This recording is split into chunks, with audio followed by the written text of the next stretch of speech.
Hello students, this is Sumit Srivastava, your social science teacher. Welcome to Prayag study. आज के इस video lecture में हम लोग पढ़ने वाले हैं क्लास 10th की ज्योग्राफी, जिसमें एक इंटरेस्टिंग चैप्टर है, उसका नाम है मैन्युफैक्चरिंग इंडस्ट्रीज। मैन्युफैक्चरिंग इंडस्ट्रीज क्या होती है, इसके बारे में इस वीडियो में हम लोग पढ़ेंगे। बेसिकली एक ये इंट्रोडक्टरी वीडियो है, ध्यान से समझिए मैन्युफैक्चरिंग और इंडस्ट्रीज में दोनों में अंतर क्या है और क्या है ये ऐसी इंडस्ट्रीज जहां पर मैन्युफैक्चरिंग का काम होता है। अब मैन्युफैक्चरिंग है क्या एक्चुअल में, जहां पर देखिए आपकी डिफिनेशन क्या कहती है, production of goods in large quantities. जहां पर गुड्स का प्रोडक्शन लार्ज क्वांटिटी में हो, ये बात तो बताती है कि उसे हम इंडस्ट्री कहते हैं। क्या कहती है ये लाइन, उसे हम इंडस्ट्री कहते हैं। After processing from raw materials, जब रॉ मटेरियल्स को प्रोसेस करने के बाद इसे मोर वैल्यूएबल प्रोडक्ट में कन्वर्ट कर दिया जाता है, उसे हम मैन्युफैक्चरिंग कहते हैं। जहां पर रॉ मटेरियल्स को, ध्यान से सुनिए, हम इसको फिर रिपीट कर रहे हैं, क्यों? क्योंकि आपकी डिफिनेशन क्या कह रही है, क्योंकि ये डिफिनेशन ही आपकी इंपॉर्टेंट है, आपको यही लिखना है, ठीक है। रॉ मटेरियल्स को वैल्यूएबल प्रोडक्ट्स में कन्वर्ट करना ही मैन्युफैक्चरिंग कहलाता है।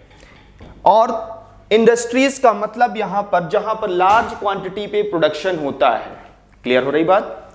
दूसरा क्या कहता है कि मैन्युफैक्चरिंग इंडस्ट्रीज के अलावा भी कुछ और इंडस्ट्रीज भी होती हैं, तो हमें इस चैप्टर में मैन्युफैक्चरिंग इंडस्ट्रीज के बारे में पढ़ना है, ठीक है। जहां पर मैन्युफैक्चरिंग का काम होता है, रॉ मटेरियल को वैल्यूएबल गुड्स में कन्वर्ट किया जाता है। एग्जाम्पल के रूप में वुड से पेपर बनाया जाता है। वुड क्या है, यहां पर रॉ मटेरियल है। क्या है? रॉ मटेरियल है। वैल्यूएबल प्रोडक्ट आपका क्या है? पेपर है। ये एक प्रकार से फिनिश्ड गुड्स कहलाता है। क्या कहलाता है? फिनिश्ड गुड, ठीक है। अब दूसरा एग्जाम्पल क्या कहता है, शुगर केन से शुगर बनाया जाता है। शुगर केन आप जानते ही होंगे, गन्ना खाया है, देखा होगा खेतों में। शुगर केन से सिर्फ शुगर ही नहीं बनाया जाता है, इससे जैगरी भी बनाई जाती है, इससे खंसारी भी बनाई जाती है। खंसारी क्या होती है? जिसे हम मिश्री कहते हैं, देसी चीनी। तो कहने का मतलब है बहुत सारे ऐसे रॉ मटेरियल जो हमारे अर्थ नेचर ने प्रोवाइड कर रखे हैं, उसको हम इंडस्ट्री में ले जा करके प्रोसेस में लाते हैं, कन्वर्ट करते हैं एक वैल्यूएबल प्रोडक्ट में, उसे हम मैन्युफैक्चरिंग कहते हैं। या ये मैन्युफैक्चरिंग जहां पर होती है उसे मैन्युफैक्चरिंग इंडस्ट्रीज कहते हैं। क्लियर हो रही बात? दूसरा है आयरन और steel from iron ore. Iron ore से आयरन और स्टील बनाया जाता है। आयरन ओर क्या है? रॉ मटेरियल हो गया आपका, और आयरन और स्टील आपका वैल्यूएबल प्रोडक्ट हो गया, ठीक है, या फिनिश गुड्स हो गया। तो अब हम यहां पर देखें, ये मैन्युफैक्चरिंग इंडस्ट्रीज में जो लोग काम कर रहे हैं, जो लोग इसमें इन्वॉल्व हैं, वो कौन से लोग हैं? वो लोग जो काम कर रहे हैं, people those who are employed here, they are doing the secondary activity. कौन सी एक्टिविटी कर रहे हैं वो लोग? सेकेंडरी एक्टिविटी कर रहे हैं। अब सेकेंडरी एक्टिविटी क्या है? सेकेंडरी है तो फर्स्ट भी कोई होगा, तो फर्स्ट वाली एक्टिविटी जो होती है उसे हम प्राइमरी एक्टिविटी कहते हैं। ये जो रॉ मटेरियल है आपका, जैसे यहीं से आप देखिए, वुड एक रॉ मटेरियल है। लकड़ी खेतों जंगलों में उगाई जाती है, आपने पेड़ लगाए, वहां पर लकड़ी को उगाना यानी पेड़ को उगाना, वहां पर जो लोग इन्वॉल्व हैं, जो लोग काम कर रहे हैं, वो प्राइमरी एक्टिविटी में आते हैं। किस एक्टिविटी में आते हैं? प्राइमरी एक्टिविटी में। और जहां पर पेपर बनाया जा रहा है, भाई लकड़ी से पेपर बनाया जा रहा है, तो पेपर को जो बनाया जा रहा है वहां पर भी कुछ लोग काम कर रहे होंगे। ऐसे लोग सेकेंडरी एक्टिविटीज में इन्वॉल्व होते हैं। उनको क्या कहते हैं? वो जो कार्य कर रहे हैं वो क्या है? वो सेकेंडरी एक्टिविटी हुई, ठीक है। और तीसरी चीज भी यहां पर ध्यान से समझ लीजिए, क्योंकि इकोनॉमिक्स में आपने तीनों एक्टिविटीज पढ़ी हैं, प्राइमरी, सेकेंडरी और टर्चरी एक्टिविटी। तो तीनों एक्टिविटीज कहीं ना कहीं यहां पर भी आपको मिल रही है, तो यहां पर समझ लीजिए प्राइमरी एक्टिविटीज जो हमारी प्राथमिक यानी बेसिक एक्टिविटी, जहां पर हम रॉ मटेरियल्स को प्रोड्यूस करते हैं, और दूसरी एक्टिविटी जहां पर हम मैन्युफैक्चरिंग करते हैं। तीसरी एक्टिविटीज, इसमें जो लोग सर्विस प्रोवाइड करते हैं, जैसे मान लीजिए रॉ मटेरियल को आपने वुड को पेपर इंडस्ट्री तक पहुंचाया, इसको पहुंचाने का काम किसने किया होगा? किसी गाड़ी ने, ट्रक ने किया होगा। एग्जाम्पल के रूप में आपका ये इमेज देखिए, जैसे शुगर केन जा रहा है शुगर इंडस्ट्री में, तो शुगर केन कैसे जा रहा है? ट्रक से लद के जा रहा है। तो ट्रक यहां पर क्या कर रहा है? सर्विस प्रोवाइड कर रहा है कि नहीं कर रहा है? तो ट्रक क्या कर रहा है? सर्विस प्रोवाइड कर रहा है। तो ये किस सेक्टर में आया, किस इंडस्ट्री में आया, किस एक्टिविटी में आया? ये आया टर्शियरी एक्टिविटी में। किस एक्टिविटी में? टर्शियरी एक्टिविटी, जिसे हम सर्विस सेक्टर में कहते हैं या सर्विस एक्टिविटी कह सकते हो, जो सर्विस प्रोवाइड करता है। ठीक है, क्लियर हो रही बात? तो अभी आपको यहां पर क्या देखना है? Secondary activity. Secondary activities manufacture the primary materials into finished goods. The people, those who are involved in secondary activities, they convert the raw materials into finished goods. That is the manufacturing industry. Clear? वो कहां पर काम कर रहे हैं? Manufacturing industry में काम कर रहे हैं, और वो जो कार्य कर रहे हैं, जो लोग इन्वॉल्व हैं, वो सेकेंडरी एक्टिविटी हुई। मतलब उनको जो कार्य कर रहे हैं उनको कौन सी एक्टिविटी कहा जाएगा? Secondary activity. क्लियर? तीसरा क्या कहता है? अच्छा, ये सारे कार्य जो हो रहे हैं, इससे हमारा फायदा क्या हो रहा है? इससे क्या फायदा हो रहा है? इससे हमारी कंट्री की इकोनॉमी बढ़ रही है। इकोनॉमिकल स्ट्रेंथ, देखिए, economic strength of country is measured by the development of manufacturing industries. जैसे जैसे हमारी मैन्युफैक्चरिंग इंडस्ट्री ग्रोथ करेगी, वैसे ग्रेजुअली उसी के साथ साथ हमारी कंट्री की इकोनॉमी भी ग्रोथ करेगी। जितना हमारी इंडस्ट्री डेवलप होगी, हमारी कंट्री की इकोनॉमी बूस्टअप होगी।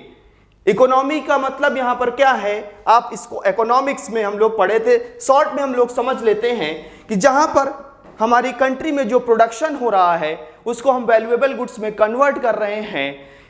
सप्लाई से लेकर डिमांड तक जो प्रोडक्ट को पहुंचाया जा रहा है, उसके बीच में जो एक्टिविटी हो रही है, ये सारी चीजों में इन्वॉल्व होने वाले लोग या वस्तुएं, इन सब से होने वाला फायदा, प्रॉफिट, वो हमारी कंट्री के इकोनॉमी में ऐड होता है। हमारी कंट्री डेवलप होती है, उसकी ग्रोथ होती है। इसी के साथ साथ आप ये समझिए कि कंट्री की इकोनॉमी तो बूस्टअप हो रही है इंडस्ट्री के डेवलपमेंट के साथ साथ, तो इसकी इंपॉर्टेंस और बढ़ गई। तो अच्छा, ये तो कंट्री के बेसिस पे हो गया कि कंट्री की इकोनॉमी बढ़ गई। अगर हम देखें इसकी और क्या इंपॉर्टेंस है, तो और भी इसकी इंपॉर्टेंस होगी। ठीक है, तो इसके लिए हमारा नेक्स्ट वीडियो आप देखिएगा, जिसमें हम लोग डिस्कस करेंगे इंपॉर्टेंस ऑफ मैन्युफैक्चरिंग एक्टिविटीज के बारे में। नेक्स्ट वीडियो में हम लोग क्या डिस्कस करेंगे? इंपॉर्टेंस ऑफ मैन्युफैक्चरिंग सेक्टर या मैन्युफैक्चरिंग इंडस्ट्रीज के बारे में, कि इसकी इंपॉर्टेंस क्या है। ठीक है, तो चलिए अभी हम लोग डिस्कस ये कर लेते हैं कि इस चैप्टर में बेसिकली हमें क्या क्या पढ़ना है। ठीक है, आप तो मैन्युफैक्चरिंग इंडस्ट्री समझ गए, अब इस चैप्टर में हमें और क्या पढ़ना है। जो हमारा नेक्स्ट वीडियो होगा वो होगा इंपॉर्टेंस ऑफ मैन्युफैक्चरिंग पर। उसके बाद हम लोग ये भी देखेंगे कि मैन्युफैक्चरिंग इंडस्ट्री का हमारी कंट्री की इकोनॉमी में कितना कंट्रीब्यूशन है, कितना कंट्रीब्यूट कर रहा है मैन्युफैक्चरिंग सेक्टर। उसके बाद नेक्स्ट वीडियो है हमारा, नेक्स्ट टॉपिक होगा इंडस्ट्रियल लोकेशन के बारे में। इंडस्ट्री तो लगाते हैं, लेकिन इंडस्ट्री कहां पर लगानी चाहिए, उसके लिए क्या क्या फैक्टर रिस्पॉन्सिबल हैं, उसके लिए हमें क्या क्या चीजें ध्यान में रखनी होंगी। इन सारी चीजों को हम डीपली डिस्कस करेंगे, डीपली स्टडी करेंगे इंडस्ट्रियल लोकेशन वाले टॉपिक में। उसके बाद अगला टॉपिक हमारा होगा क्लासिफिकेशन ऑफ इंडस्ट्रीज। इंडस्ट्री को क्लासिफाई करेंगे, डिवाइड करके उसको पढ़ेंगे। क्यों करेंगे ऐसा? इसलिए जिससे हमें आसानी से समझ में आ जाए कि कौन सी इंडस्ट्री में क्या प्रोड्यूस हो रहा है, क्या मैन्युफैक्चर हो रहा है। एग्जाम्पल के रूप में जैसे देखिए, पहला हमारा एग्रो बेस्ड इंडस्ट्री है। एग्रो से ही समझ में आ रहा होगा हम यहां पर किस चीज के बारे में पढ़ रहे हैं। एग्रो का मतलब एग्रीकल्चर सेक्टर से है। ठीक है, एग्रीकल्चर सेक्टर से बेस्ड इंडस्ट्रीज भी हैं, जैसे cotton textile industry, jute textile industry, sugar industry. Sugar industry, jute textile industry और कॉटन टेक्सटाइल इंडस्ट्री, इन तीनों इंडस्ट्री को हम एग्रो बेस्ड इंडस्ट्री कहते हैं, क्योंकि ये ऐसी इंडस्ट्री, जैसे कॉटन हो गया, कॉटन क्या है? कॉटन से कपड़े बनाए जाते हैं, बट कॉटन होता कहाँ है? एग्रीकल्चर सेक्टर यानी खेतों में, फील्ड्स में। जूट टेक्सटाइल, जूट कहाँ होता है? वो भी खेतों में। शुगर केन से मिलती है, हम सभी जानते हैं, तो शुगर केन कहाँ होता है? खेतों में। तो दैट मीन्स कि ये एग्रो बेस्ड इंडस्ट्री कहलाएगी। अच्छा, इसके बारे में डीपली डिस्कस करेंगे हम लोग, ठीक है। अब इसके बाद अगला टॉपिक हमारा होगा मिनरल बेस्ड इंडस्ट्री के बारे में। क्या होगा? Mineral based industry. इसमें आएगा आयरन एंड स्टील इंडस्ट्री, दूसरा आएगा एल्यूमिनियम स्मेल्टिंग। एल्यूमिनियम स्मेल्टिंग क्या है कि एल्यूमिनियम कैसे बनाया जाता है, इसका रॉ मटेरियल क्या होता है, ये सारी चीजें। तीसरा केमिकल इंडस्ट्री। हमारे डेली लाइफ में हम लोग बहुत सारे केमिकल्स का यूज करते हैं, वो सारे केमिकल्स कहाँ से आते हैं, कैसे बनते हैं, इसमें क्या क्या मिनरल्स ऐड किए जाते हैं, ये सारी चीजें हम लोग डिस्कस करेंगे। नेक्स्ट होगा फर्टिलाइजर इंडस्ट्री। ये बहुत इंपॉर्टेंट है। फर्टिलाइजर इंडस्ट्री में क्या पढ़ेंगे हम लोग? आज के समय में लैंड एरिया कम है, बट उस लैंड एरिया में प्रोडक्शन ज्यादा से ज्यादा करना है हमें, तो इस चीज के लिए हम खेतों में फर्टिलाइजर्स का यूज करते हैं। तो इसकी डिमांड बढ़ी है, इसलिए इसके साथ साथ ये फर्टिलाइजर इंडस्ट्री ग्रोथ कर रही है। तो फर्टिलाइजर इंडस्ट्री इंपॉर्टेंट है, इसको भी पढ़ना है। सीमेंट इंडस्ट्री, जैसे अभी हम लोग कह रहे थे इंडस्ट्रियल लोकेशन की बात कर रहे थे। इंडस्ट्रियल लोकेशन में क्या कि इंडस्ट्री कहाँ लोकेट करेंगे, इंडस्ट्री कहाँ बनाएंगे। इंडस्ट्री बनाने के लिए भाई सीधी सी बात है, एक बड़ा सा इंफ्रास्ट्रक्चर क्रिएट करना पड़ेगा, बड़ी बड़ी बिल्डिंगें बनानी पड़ेगी। तो बड़ी बड़ी जो बिल्डिंगें बनाई जाती हैं वो कैसे बनती हैं? उसके लिए सीमेंट चाहिए ना। तो सीमेंट कहाँ से आता है? वो भी सीमेंट इंडस्ट्री से आता है, ठीक है। अगला क्या है? ऑटोमोबाइल इंडस्ट्री, जो व्हीकल्स बनाती है, बाइक है, कार है, ट्रक है, ये सब कौन बनाता है? ऑटोमोबाइल इंडस्ट्री बनाती है।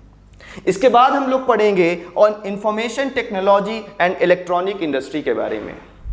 आईटी इंडस्ट्री, जो हमारे कंप्यूटर, लैपटॉप, मोबाइल फोन, जिससे आप अभी ये वीडियो देख रहे होंगे, वो भी कौन बनाता है? आईटी इंडस्ट्री बनाती है। इसके बाद एक इंपॉर्टेंट टॉपिक आएगा इसमें कि ये जब इंडस्ट्री सेटअप हो गई, प्रोडक्शन कर लिया, बहुत सारी इंडस्ट्रीज के बारे में हमने पढ़ लिया, लेकिन ये इंडस्ट्रीज जानते हैं हमारे एनवायरनमेंट को डिग्रेड कर रही है, पॉल्यूट कर रही है। तो ये टॉपिक भी हमें सब पढ़ना है। इसमें इंपॉर्टेंट होगा कि इंडस्ट्री से होने वाला पॉल्यूशन, इंडस्ट्री कितना पॉल्यूशन क्रिएट कर रही है हमारे अर्थ पर, और इससे एनवायरनमेंट कितना डिग्रेड हो रहा है। बहुत इंपॉर्टेंट टॉपिक होने वाला है ये। अब कौन कौन से पॉल्यूशन होंगे? Air pollution, water pollution, noise pollution, thermal pollution, इन सब पॉल्यूशंस के बारे में हम लोग डिस्कस करेंगे। अच्छा, अब पॉल्यूशन है तो सॉल्यूशन भी होगा, पॉल्यूशन है तो सॉल्यूशन भी होगा, इसलिए नेक्स्ट टॉपिक हमारा होगा कंट्रोल ऑफ एनवायरमेंटल डिग्रेडेशन, कि अगर एनवायरमेंट हमारा डिग्रेड हो रहा है तो उसको हम कैसे कंट्रोल करें, इसके बारे में भी पढ़ेंगे, ठीक है।